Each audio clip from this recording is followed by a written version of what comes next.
All right, got the whiteboard. Should I call it a blue board? You think they would have made these easier to erase by now. This is the window of tolerance, okay? These two black lines.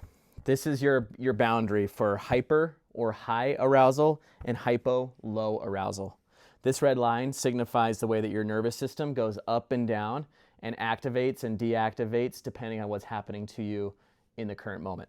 People talk a lot about coping skills. They're really fixated on how do I learn coping skills to stay regulated. What they're basically asking is, how do I learn how to use coping skills to stay within these boundaries so I don't go too high or I don't go too low?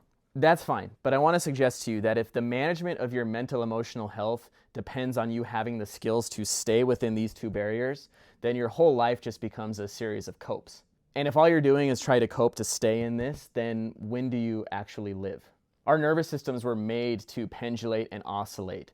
Trying to make that go away or trying to limit that is not, in my opinion, the point. The point is to learn how to ride those waves. So you see the green dotted line? This expresses an expansion, a widening of your window of tolerance. This is the work that I do with my clients.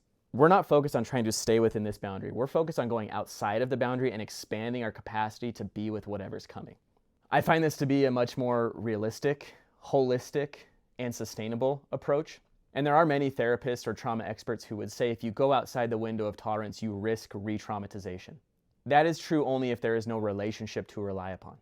So in the therapeutic setting, I am providing the relational safety to go outside the window, which gives your nervous system an opportunity to make prediction errors, meaning you believe if I get too high or too low, people around me are going to leave. But because I'm here providing relational safety, I'm not going anywhere. And over time, we expand the window. And in my opinion, that's what effective trauma treatment and honestly just being a human being looks like.